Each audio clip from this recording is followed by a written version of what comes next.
गज कीना नानक बिरद राम का देखो, अभय दानत दीना।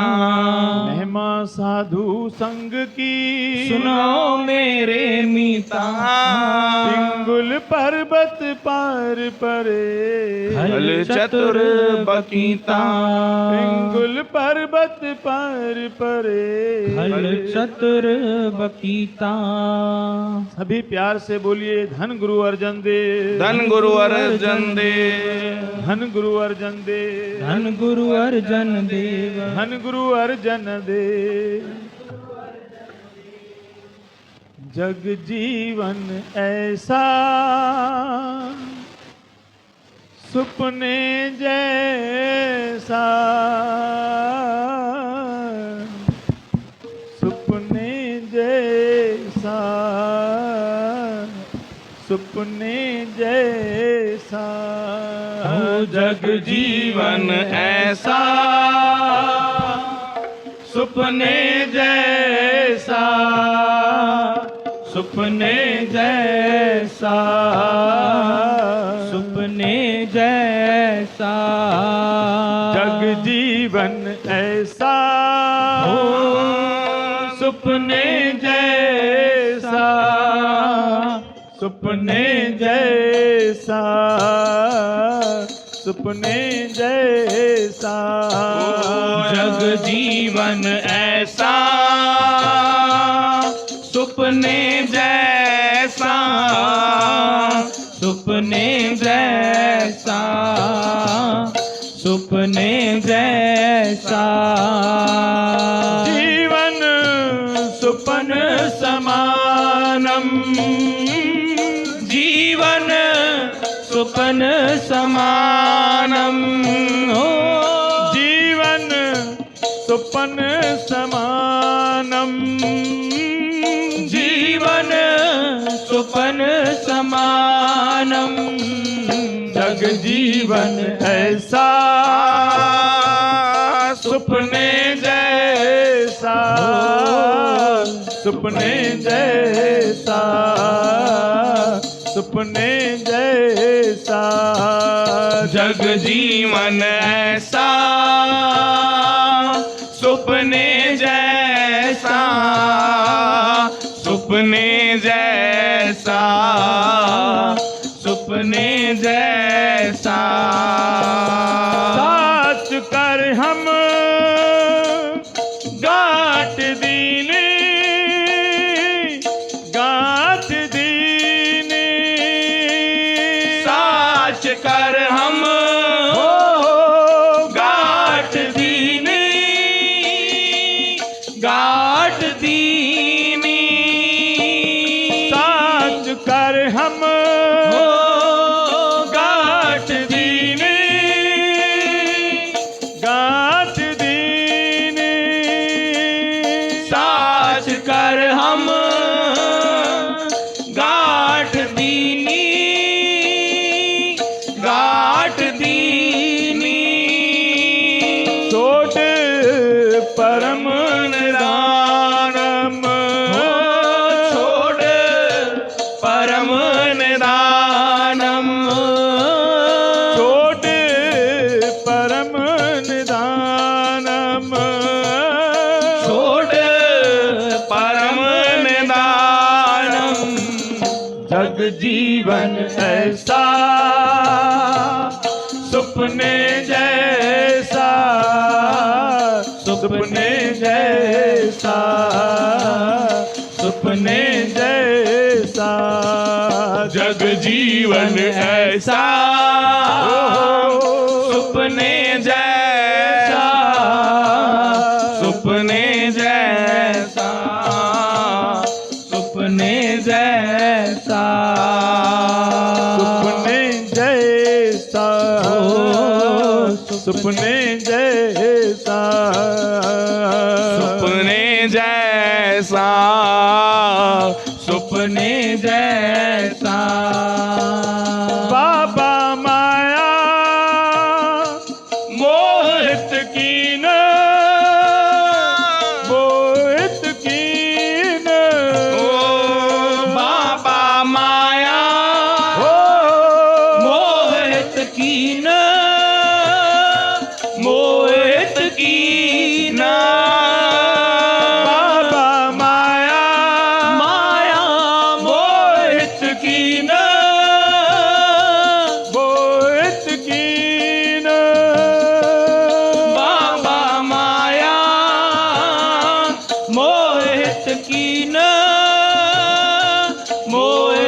कीन ज्ञान रतन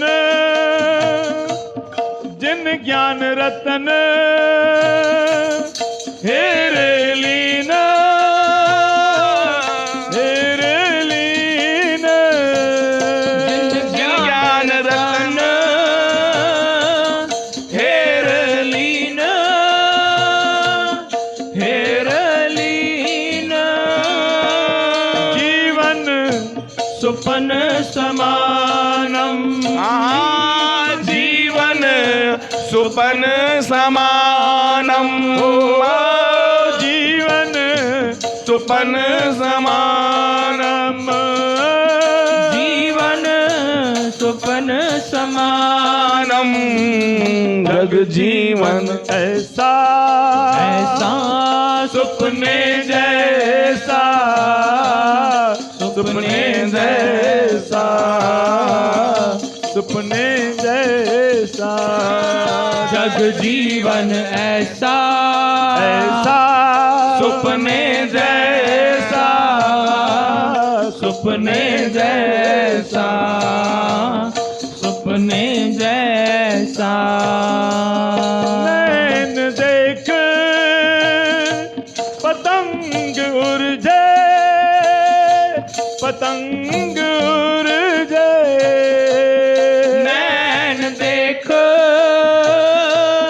पतंग उड़ जाए पतंग उड़ जाए पशु न देखे आग पशु न देखे आग काल फास न मुगद चेते न मुगद चेते काल पास न मुगाद चेते न मुगाद चेते कनक काम लाग कनक काम लाग जीवन सुपन समानम जीवन सुपन समानम जग जीवन ऐसा सुपने जैसा सुपने जैसा सुपने जैसा जग जीवन ऐसा ऐसा सुपने जैसा ओ सुपने जैसा सुपने जैसा सुपने जैसा सुपने जैसा सुपने जैसा सुपने जैसा कर विचार विकार पर हर विकार पर हर कर विचार हो बेकार पर हार बेकार पर हार तरन तारन सोए तरन तारन सोए जीवन सुपन समानम जीवन सुपन समानम कहे कबीर जग जीवन ऐसा जग जीवन ऐसा कहे कबीर हो जग जीवन ऐसा जग जीवन ऐसा द्वितीय नाही कोई द्वितीय नाही कोई जीवन सुपन समानम जीवन सुपन समानम जग जीवन ऐसा ऐसा सुपने जैसा, सुपने जैसा, सुपने जैसा, जग जीवन ऐसा, सुपने जैसा, सुपने जैसा, सुपने जैसा, ओ सुपने जैसा, सुपने जैसा, सुपने जैसा, सुपने जैसा, सुपने जैसा, सुपने जैसा, हो सुपने जैसा, सुपने जैसा। प्यारी साथ संगतियों, राजा जनक अपनी सेजा पे लेटा हुआ है। आधी रात का समय है। सेनापति दरवाजा खटखटाता है। राजा हड़बड़ा के उठता है। राजा जनक सेनापति से पूछता है, आधी रात का समय है, क्या बात है? महाराज, दुश्मन देश ने आक्रमण कर दिया है। हम चारों तरफ दुश्मनों से घिर गए हैं। राजा जनक जी उसी समय हथियार बंद होते हैं, लड़ाई की पोशाक पहनते हैं और युद्ध में कूद पड़ते हैं। लंबा युद्ध चलने के बाद आखिर राजा जनक की हार होती है। राजा जनक बंदी बना दिया जाता है। विजयी राजा के पास उसे लाया जाता है। विजयी राजा राजा जनक को अभय दान देता है। भाई, इसको जान से नहीं मारते, इसके सब राजसी कपड़े उतारो, फकीरों वाले गरीबों वाले कपड़े पहनाओ और अपने राज्य से दूर जंगल में फेंक के आओ। राजा जनक को जंगल में फेंक दिया जाता है। राजा जनक जंगल में भटक रहा है। खाने को रोटी नहीं, पीने को पानी नहीं। भटकते भटकते कई दिन चलने के बाद दूसरे राज्य में प्रवेश करता है। दूर से देखता है कि एक आश्रम है। उस आश्रम में गरीबों को भोजन बांटा जा रहा है, खिचड़ी। लाइन लगी हुई है लंबी। राजा जनक को भी, जो फटे हाल थे, मैले कुचैले कपड़े थे, पैर में चप्पल नहीं थी, कई दिनों का भूखा था, लाइन में लगता है खिचड़ी लेने के लिए। जब राजा जनक की बारी आती है तो खिचड़ी बांटने वाला कहता है, सतनाम श्री हर वाहेगुरु, खिचड़ी फतेह हो गई। राजा जनक बहुत दुखी होता है। विधाता को बोलता है, हे परमात्मा, ऐसा कौन सा मेरा कर्म किया हुआ है? कुछ दिन पहले तक मैं राजा था, आज मेरी यह हालत। बहुत मिन्नतें करने के बाद में वह खिचड़ी बांटने वाले ने उस बर्तन में से खींच के, जितनी बची हुई खिचड़ी थी, असा सिंधी में चनो तरो, वह खींच के एक छोटी कटोरी में डाल के दिया। भाई, तू भूखा है, ये ले, तेरे नसीब में इतनी ही है। कुछ देर पहले बारिश हुई थी, इसलिए चारों तरफ कीचड़ भी थी। राजा जनक जब वह खिचड़ी, जो थोड़ी सी थी, मुख में डालने का प्रयत्न करता है, इतने में एक चील आती है जो वह कटोरी को गिरा देती है और पूरी वह थोड़ी सी खिचड़ी कीचड़ में गिर जाती है। यह देख राजा जनक फूट फूट के रोता है और परमात्मा को पुकार करता है, परमात्मा, अब ऐसी जिंदगी से तो मेरे को मौत दे दे, ऐसी जिंदगी से मेरे को मौत दे दे। और धड़ाम फर्श पर जमीन पर गिर जाता है और उस आवाज से राजा की नींद खुलती है। राजा अपने महल में सोया हुआ है पर यह सपना देख रहा है। माधवे क्या कहिए भ्रम ऐसा, जैसा मानिए होए न तैसा। नरपत एक सिंहासन सोया, सुपने भया भिखारी। अछत राज बिछरत दुख पाया, सागत भई हमारी। राजा बावरा हो गया कि यह क्या हो गया, यह मैंने क्या देखा। जब नींद खुली तो पसीने से तरबदर था।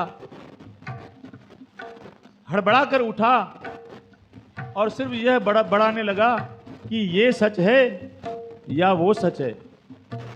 मैं अपनी सेजा पे बैठा हूं, ये सच है या जो मैंने स्वप्न में देखा वो सच है। रानी भी आ गई, मंत्री भी आ गए, पर राजा यही रट लगाए हुए हैं, यह सच है या वह सच है। राजा के गुरुदेव गुरु अष्टावक्र को बुला लिया गया। अष्टावक्र जी भी आ गए।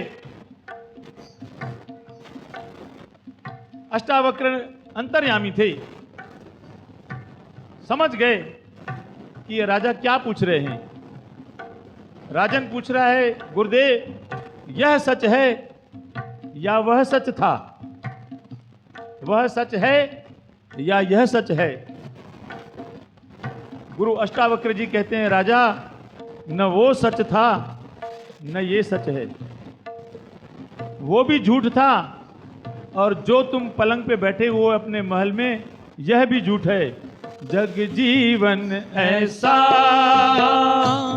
सुपने जैसा, सुपने जैसा, सुपने जैसा। जग जीवन ऐसा ऐसा सुपने जैसा, सुपने जैसा, सुपने जैसा। साच कर हम गांठ दीनी, गांठ दीनी।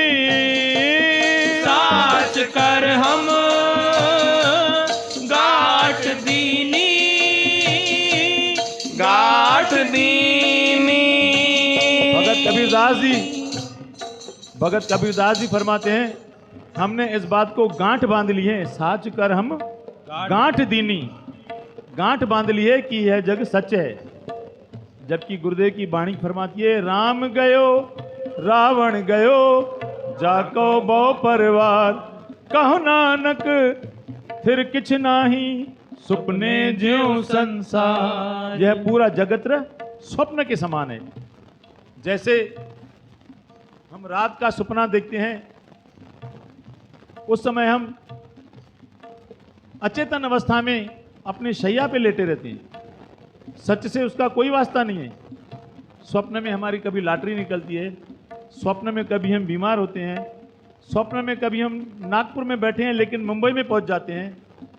स्वप्न में हम तरह तरह के स्वप्न देखते हैं, पर उसका सच से कोई वास्ता नहीं। ठीक उसी तरीके से गुरुदेव कहते हैं, माधवे क्या कहिए भ्रम ऐसा, जैसा मानिए होए न तैसा। यह भी भ्रम है। इस दुनिया में जो हम बैठे हैं, यह भी एक भ्रम है। वह भ्रम टूटता है स्वप्न वाला जब हम निद्रा में से छूटते हैं, आंख हमारी खुलती है, और यह भ्रम हमारा छूटता है जब हमें मौत आती है। उस दिन हमें पता चलता है, ऐसे घर हम बहुत बसावे। इस तरह के तो घर हमने बहुत बसा लिए पहले। बैर विरोध काम क्रोध मोह, झूठ विकार महालोभ द्रोह। याऊं बयाने कई जन्म, नानक राख ले आपन कर कर्म। ये बैर विरोध करके, झूठ विकार से चल के, इस तरीके से हमने पहले कई जन्म लिए हैं। ऐसे घर हम बहुत बसावे, बहुत हमारे जन्म हो चुके हैं। कई बार हम इस दुनिया में आए हैं, अनेक परिवार हमारा हुआ है। जैसे इसके पहले वाला परिवार हमें याद नहीं है, वैसे ही यह परिवार भी हमें याद नहीं रहेगा। तो गुरुदेव कहते हैं ऐसे जीवन में जैसे स्वप्न की जो घटनाएं रहती है उसका सच से कोई वास्ता नहीं, तो क्या इस दुनिया में भी जो हम घटित करते हैं, जो हम कर्म करते हैं, उसका सच से कोई वास्ता नहीं? नहीं, उसका वास्ता है, पर कर्म का, रिश्तों का नहीं। रिश्ते हमारे अलग अलग तरीके से बनते रहते हैं, हर जन्म में मिलते वही हैं, पर उनका रिश्ता अलग होता है। जरूरी नहीं कि जो मेरा बेटा इस जन्म में है अगले जन्म में मेरा बेटा ही बने, कुछ भी हो सकता है। उसका हमारे ऊपर कर्ज रहेगा तो शत्रु बन के भी आ जाएगा। उसको हमने परेशान किया होगा तो शत्रु बन के भी आ जाएगा। गुरुदेव कहते हैं कर्म सिद्धांत लागू है, बाकी सब झूठ है। इस जन्म में जो हमने कर्म किया है वह हमने भोगना ही भोगना है। अगर अच्छे तो अच्छे, बुरे तो बुरे। इसलिए गुरुदेव कहते हैं जब यह स्वप्न है तो इस स्वप्न में मैं दुखी क्यों होता हूं? इस स्वप्न वाले परिवार के लिए मैं अधर्म के काम क्यों करता हूं? इस स्वप्न वाले परिवार के लिए मैं अपना सत्संग क्यों गंवाता हूं? इस स्वप्न वाले परिवार के लिए मैं अपना नित्यनेम नाम वाणी का अभ्यास क्यों गंवाता हूं? इस स्वप्न वाले परिवार के लिए मैं ठगी क्यों करता हूं? क्योंकि जब हम ठगी करेंगे तो खाएगा पूरा परिवार, पर भोगेंगे हम अकेले। मन मेरे भूले कपट न कीचे, अंत निबेड़ा तेरे जिए पहलीजे।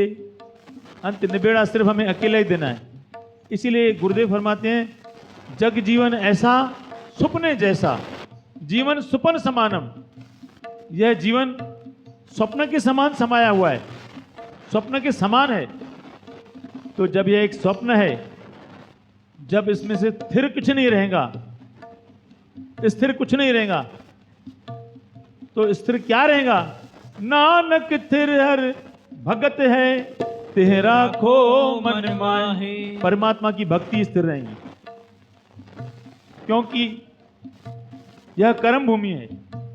इसमें हमें अच्छे और बुरे कर्म करने की आजादी मिली हुई है। श्री कृष्ण जी अर्जुन को कथा सुना रहे हैं कर्म सिद्धांत समझाने के लिए कि कर्म सिद्धांत है क्या। श्री कृष्ण भगवान कथा सुना रहे हैं, अर्जुन जी सुन रहे हैं। भगवान कहते हैं एक राजा था, उसके राज्य में एक राज पुरोहित था। हर राजा के दरबार में एक राज पुरोहित रहता था, क्योंकि राजा को जब धर्म संकट आता था, धर्म की किसी बात पर चर्चा करनी रहती थी, धर्म पर कोई फैसला लेना रहता था, तो वह राज पुरोहित से पूछता था। राजा का जो राज पुरोहित था बड़ा ज्ञानी था, बड़ा धर्मात्मा था, बड़ा भक्ति वाला था। शास्त्रों का, उपनिषदों का उसे बहुत ज्ञान था और उसके फैसले से सब अच्छा ही होता था। इसीलिए वह मशहूर भी हो गया कि फलाने राजा का जो राज पुरोहित है वह बहुत ज्ञानी है, वह बहुत ज्ञान रखने वाला, शास्त्रों का, उपनिषदों का ज्ञाता है। उस राज्य में एक देवनेत से साधु आया। साधु भी पहुंचा हुआ था।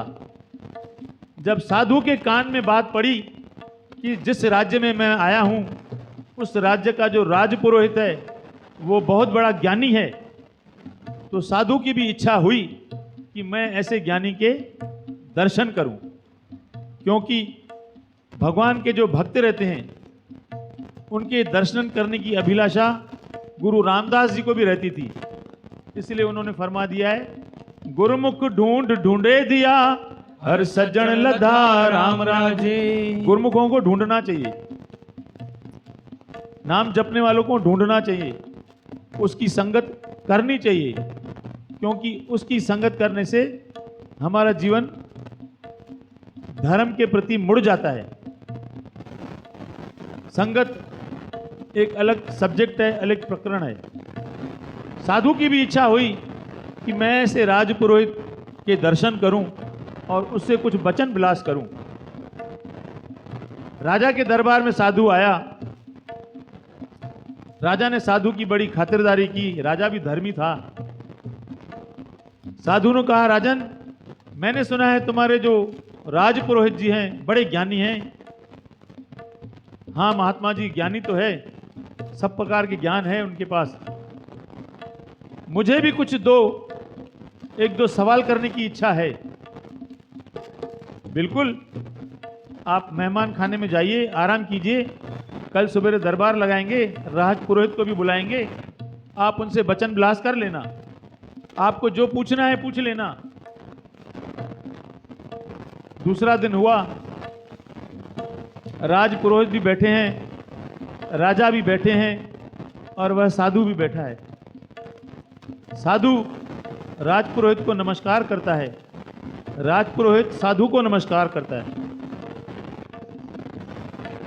हमें अगर कोई नाम जपने वाला मिलता है, नाम की बात करने वाला मिलता है, तो उससे बात करनी चाहिए।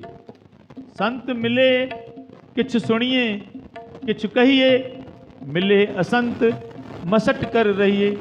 अगर कोई असंत मिलता है, बहस करने वाला मिलता है, मूर्ख मिलता है, तो शांत करके रहना चाहिए।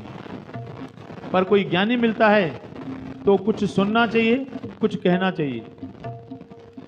साधु ने राजपुरोहित को नमस्कार किया, राजपुरोहित ने साधु को नमस्कार किया।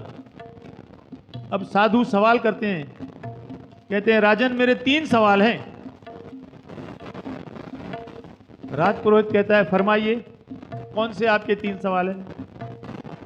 साधु कहता है, पहला सवाल है मेरा, हाँ हाँ हाँ। तो राजपुरोहित विचार में पड़ गया, ये कौन सा सवाल है? बस खाली हाँ हाँ हाँ 3 बार, बस ये कौन सा सवाल है? अब राजपुरोहित घबरा गया, बोले तो मेरे को सवाल ही नहीं समझ में आ रहा, तो जवाब में क्या दूं? फिर सोचता है, क्या पता दूसरे सवाल में पहले सवाल का भेद छुपा हो। अच्छा महाराज, दूसरा सवाल कौन सा है? बोले, मेरा दूसरा सवाल है हाँ हाँ ना। अब राजपुरोहित बोलता है, ये भी कौन सा सवाल है? हाँ हाँ ना, ये भी समझ में नहीं आया। फिर मन में सोचता है, क्या पता तीसरे सवाल में पहले 2 का भेद छुपा हो। बोला, अच्छा महाराज, तीसरा सवाल? बोले, तीसरा सवाल है ना ना ना। राजपुरोहित घबरा गया, बोले, ये कौन से सवाल है? ऐसे तो मैंने शास्त्रों में कभी पढ़े ही नहीं है, ये तो मैंने कभी समझा ही नहीं है। अब इसका मैं जवाब दूं तो दूं क्या? प्यारी साथ संगत जो पहले मेरे को बता दीजिए, अभी 8:40 हुए हैं, हमको ऐसा बताया गया था कि 8:30 बजे समाप्त करना है। तो कहीं ऐसा ना हो हम बोलते रहें और आपका पूरा ख्याल हो समाप्ति में। तो आप ही बता दीजिए, हम कितनी देर और कीर्तन करें या अभी समाप्त करें? यह साखी हम आधे मिनट में भी समाप्त कर सकते हैं और यह साखी 20 मिनट में भी होती है। बताएंगे आप? बता दो, मिली करे सलाह करे बुधायो केस ताईं हलायूं? 10-15 मिनट हले ना। जग जीवन ऐसा सुपने जैसा, सुपने जैसा, सुपने जैसा, जग जीवन ऐसा, सुपने जैसा, सुपने जैसा, सुपने जैसा, हो सुपने जैसा, सुपने जैसा, सुपने जैसा, सुपने जैसा। राजपुरोहित घबरा गया। अब वह राजपुरोहित राजा को बोलता है, राजन, मुझे 1 दिन का समय चाहिए। राजन कहते हैं, कोई नहीं, कोई बात नहीं, कल फिर इसी समय दरबार सजेगा, साधु महाराज जी आप भी आइएगा, राज पुरोहित भी आएंगे, आपके सवाल के जवाब देंगे। साधु ने कहा सतवचन महाराज। अब ये राज पुरोहित घर आया, विचार में पड़ गया, दिमाग लगा लगा के थक गया, पर दिमाग काम नहीं कर रहा था कि इसका जवाब क्या होगा। हाँ हाँ हाँ, हाँ हाँ ना, ना ना ना। अब जिस भी उसके घर में जो ठाकुर की मूर्ति थी उसके यहाँ जाके खड़ा हो गया, क्योंकि हमें भी गुरबाणी फरमाती है, जिए की बिरथा होए सुगुर पे अरदास कर। अगर हमें कोई तकलीफ आ जाए तो गुरु को अरदास करनी चाहिए, पर हम करते क्या हैं, मनुष्यों की टेक लेते हैं। मानुख की टेक बिरथी सब जान, देवन को एक है भगवान।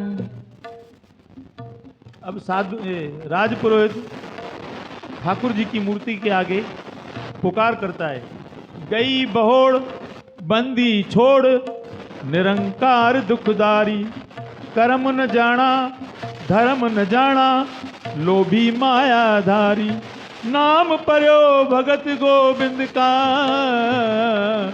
एह राखो पैज तुम्हारी। ये ठाकुर जी मेरा नाम पड़ गया है, मैं ज्ञानी हूं। मैंने नहीं कहा लोगों को मुझे ज्ञानी कहो, पर नाम पड़ गया है। मेरा नाम पड़ गया है, मैं भगत हूं। मैंने नहीं कहा लोगों को मुझे भगत कहो, पर नाम पड़ गया है। हूं मैं मायाधारी, हूं मैं लोभी, ज्ञान मुझे कुछ नहीं है, पर नाम पड़ गया है कि मैं तेरा भगत हूं। अब मेरे ऊपर भीड़ पड़ी है, ए राखो पैज तुम्हारी, यह पैज अब तुम्हारी है। अब अगर मुझे जवाब नहीं मिला तो इज्जत आपकी, क्योंकि मैंने तो कहा नहीं लोगों को कि मुझे भगत कहो, लोगों ने भगत बना लिया मुझे। गई बहोड़ बंदी छोड़, निरंकार दुखदारी, कर्म न जाना धर्म न जाना, लोभी मायाधारी, नाम पर्यो भगत गोविंद का, ए राखो पैज तुम्हारी। ठाकुर जी मदद करते हैं। राजपुरोहित के घर में एक 10 वर्ष की कन्या थी, वह भी ज्ञानी थी, उसने भी उपनिषद पढ़े थे, उसने भी शास्त्र पढ़े थे। हमें अपने बच्चों को बचपने से ही भगवान के नाम की, वो सिंधी में कहते हैं सुती, गुट्टी गुट्टी पिलाते थे ना छोटे बच्चों को, वैसे पिला देनी चाहिए।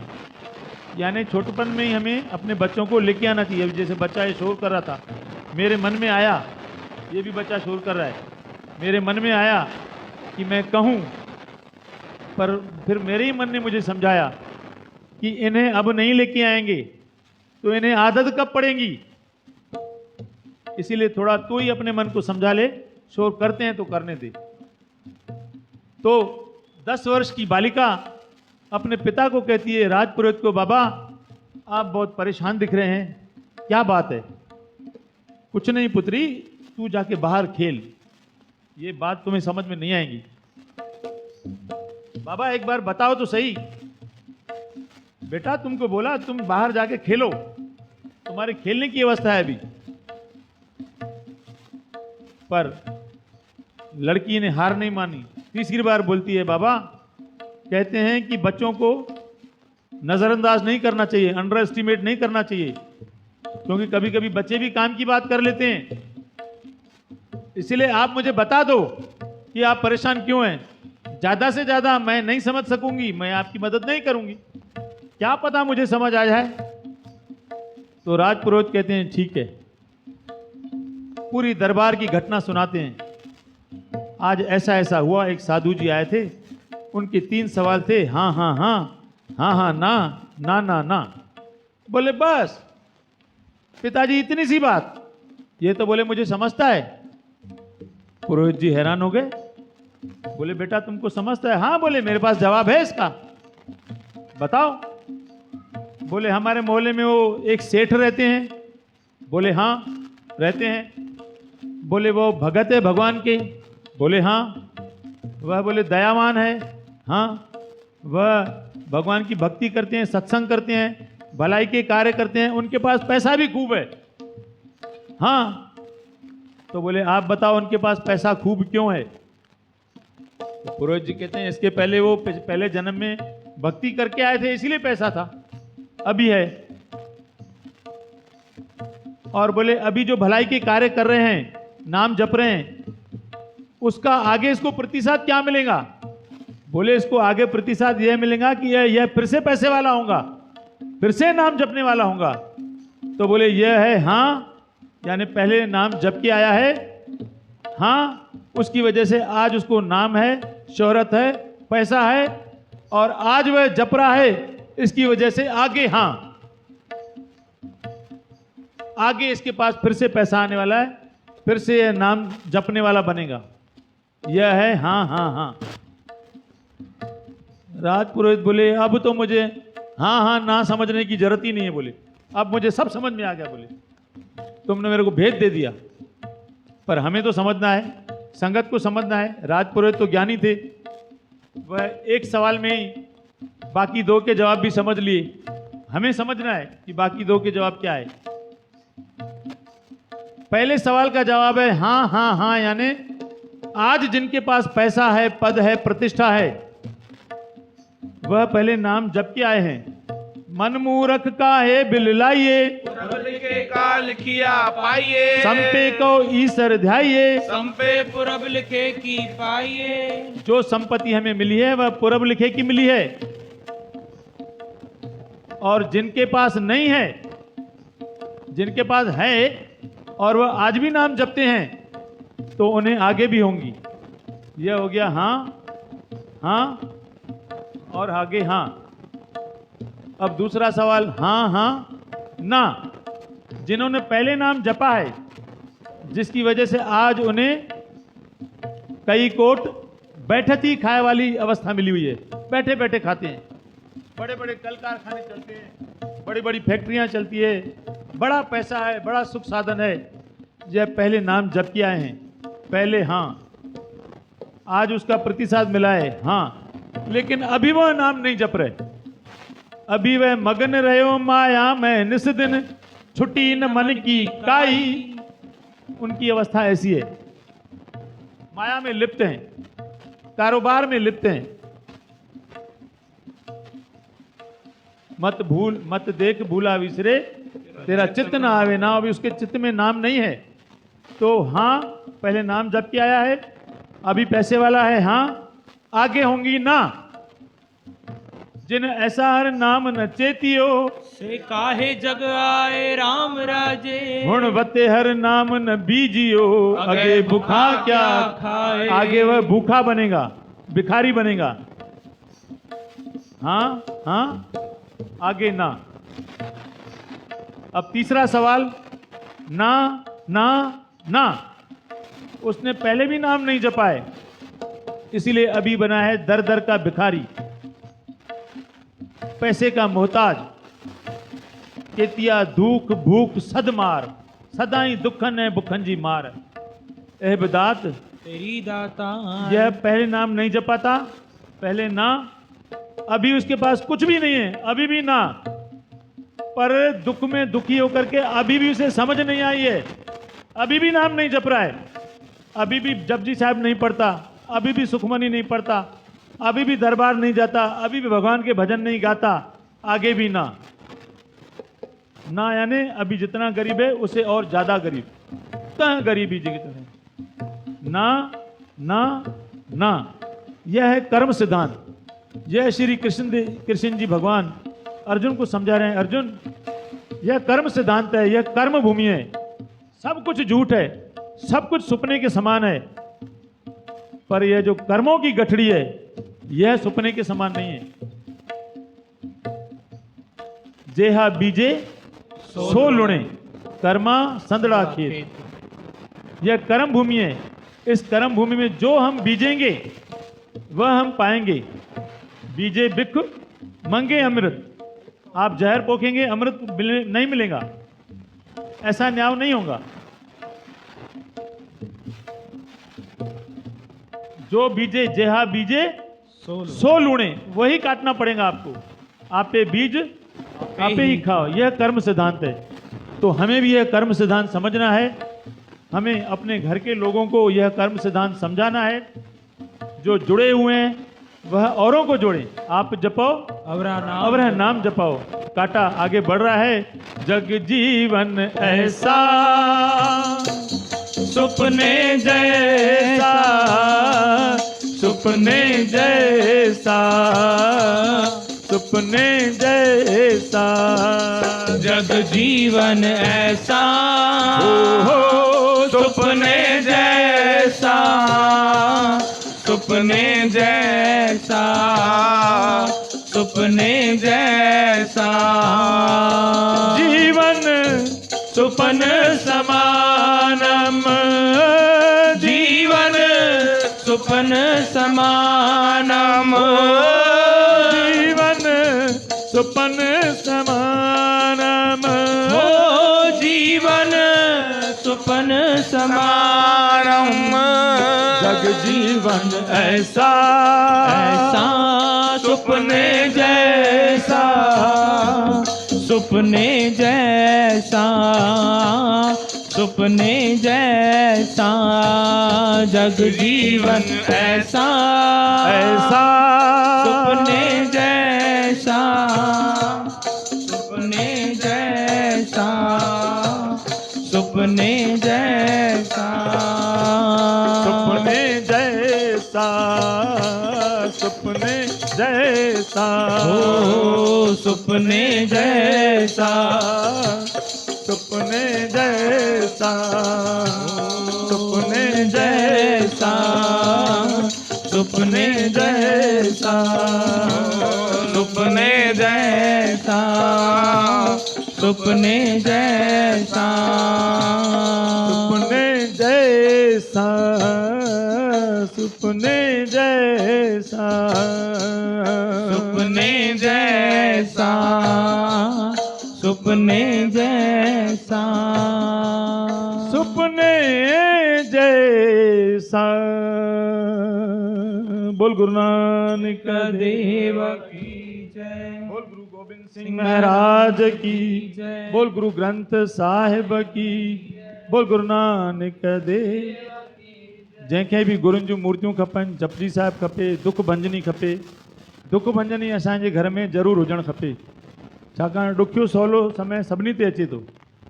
ॾुखे समय में असांखे ओट आसरो वठिणो आहे गुरुदेवनि जो। पूरे गुर की बाणी पार ब्रह्म मन भाणी। जेको पूरनि गुरुनि जी बाणी जपे करे अरदास कंदो उहा परमात्मा जे मन खे वणे थी। पार ब्रह्म मन भाणी, उनजे मन खे भाए थी पूरनि गुरुनि जी बाणी। त जेको पूरनि गुरुनि जी बाणी जपे करे अरदास कंदो उनजी अरदास भॻवानु तकड़ी ॿुधंदो, छाकाणि त उन्हनि खे उहा बाणी वणे थी। पूरे गुर की बाणी पार ब्रह्म मन भाणी। त कीर्तन जी समाप्ति थिए थी। जंहिंखे बि जप साहिब सुखमनी खपे, ॿाहिरि स्टॉल लॻल आहे। भाई साहब तू ठाकुर तुम